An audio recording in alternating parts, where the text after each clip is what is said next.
যদিও আমি ভবিষ্যৎবাণীতে খুব বেশি বিশ্বাস করি না, কিন্তু বাট কেন জানি মনে হচ্ছে 2025 সালকে ঘিরে বিশ্বজুড়ে যে যুদ্ধের কথা আজ থেকে প্রায় অর্ধশত বছর আগে বা শত বছর আগে বুলগেরিয়ান সেই নারী বাবা ভাঙা এবং ফরাসি সেই দার্শনিক নস্ট্রাদামুস তারা যে ভবিষ্যৎবাণী করেছিলেন তা যেন সত্যি হতে যাচ্ছে। বছরের শুরুটা হয়েছিল ডোনাল্ড ট্রাম্পের হাত ধরে, আর এবার বাকি যে 16 কলা এই দক্ষিণ এশিয়াতে ভারত পাকিস্তান সেটা পূর্ণ করতেই আসলে চলছে। দর্শক, বেশ কয়েকটা গোয়েন্দা রিপোর্ট আপনাদের সামনে নিয়ে এসেছিলাম মার্কিন যুক্তরাষ্ট্র এবং জার্মানি ভিত্তিক সংবাদ মাধ্যম ডয়চে ভেলে, যে আগামী 36 ঘন্টা বা আগামী 3 দিনের মধ্যে 36 থেকে 72 ঘন্টার মধ্যে ভারত পাকিস্তানের উপর সামরিক অভিযান শুরু করবে। বিষয়টা এখন আর ধরেন মানে তাত্ত্বিক বিষয় না, এটা এখন অনপ্র্যাকটিক্যাল হয়ে গেছে। আমরা যখন নিউজটি করছি তখন ভারতের 3 বাহিনী তারা বসে বসে ছক করছে কিভাবে পাকিস্তানের উপর তারা অভিযানটি পরিচালনা করবে।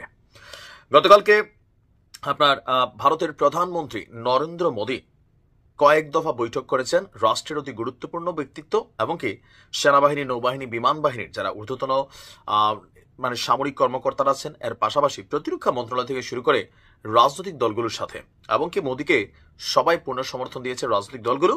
আর সেনাবাহিনীকে আপনার একটা নির্দেশ দিয়েছেন মোদী। নির্দেশনাটা হচ্ছে এমন যে পেহেলগামে পর্যটকদের উপর হামলার কড়া বদলা নিতে 3 বাহিনীকে পূর্ণ স্বাধীনতা দিয়েছেন নরেন্দ্র মোদী, যে তোমরা করে দেখাও, যা খুশি করো, বাট উই ওয়ান্ট রিভেঞ্জ, প্রতিশোধ চাই। ভারতের এক উচ্চ পর্যায়ের বৈঠকে এই নির্দেশ দিয়েছেন নরেন্দ্র মোদী। আর ভারতীয় গণমাধ্যমগুলো বলছে এই বৈঠকে প্রতিরক্ষা মন্ত্রী রাজনাথ সিং এর পাশাপাশি জাতীয় নিরাপত্তা উপদেষ্টা অজিত দোভাল এবং chief of staff general Anil চৌহানও অংশ নিয়েছেন।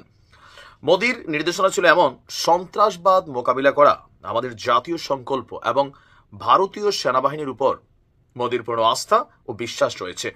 বৈঠকের পর রাজনৈতিক বিষয়ক মন্ত্রিসভা কমিটির একটি বৈঠক অনুষ্ঠিত হয়েছে, যার নেতৃত্বেও মোদী ছিল। পাশাপাশি সড়ক পরিবহন মন্ত্রী, স্বাস্থ্যমন্ত্রী, কৃষিমন্ত্রী সহ আরো অনেকের সাথে এখানে আপনার তাদের বৈঠকের মধ্যে নানান সিদ্ধান্ত উপেক্ষিত হয়েছে, এবং কি এই হামলার পজিটিভ নেগেটিভ বৈশ্বিক সমর্থন থেকে শুরু করে সবকিছু। এখন 3 বাহিনীর প্রধানকে যে নির্দেশনা দেওয়া হয়েছে এর সকল কিছু আসলে গণমাধ্যমের মাধ্যমে আমরা কিন্তু জানতে পারবো না, কারণ গণমাধ্যমকেও সেনাবাহিনী, নৌবাহিনী, বিমান বাহিনীর মুভমেন্ট ইস্যুগুলোতে যে গণমাধ্যমে ঘন ঘন নিউজ করা অথবা লাইভ ফুটেজ প্রচার করা অথবা অনেক কিছুই, এগুলোর ব্যাপারে বিশেষ নির্দেশনা দেওয়া হয়েছে। এটা মেইন কারণ হচ্ছে যে ধরেন এখন ভারতের সেনাবাহিনী কি প্রস্তুতি নিচ্ছে, ভারতীয় গণমাধ্যম বা সামহাও মিডিয়ার মাধ্যমে যদি বিষয়টা সামনে আসে, অফকোর্স সেটাকে নজরদারি করবে পাকিস্তান। আর এই কারণে গণমাধ্যমের প্রতিও বিশেষ নির্দেশনা জারি করা হয়েছে, যেন যুদ্ধ সম্পর্কিত অথবা সেনা, নৌ, বিমান বাহিনীর যে কোনো কার্যকলাপ আপনার প্রচার করা নিষিদ্ধ। সো আমরা এখন থেকে কাউন্ট করতে পারি যে আগামী 72 ঘন্টা আসলে এই যে বক্তব্যগুলো আসছে, 72 ঘন্টা পরে নরকের একটা যাত্রা শুরু হতে পারে। আবার ভারত হয়তো কৌশলগতভাবে পাকিস্তানকে ভয়ও দেখাচ্ছে কিনা সেটাও কেউ কেউ সন্দেহ করছেন।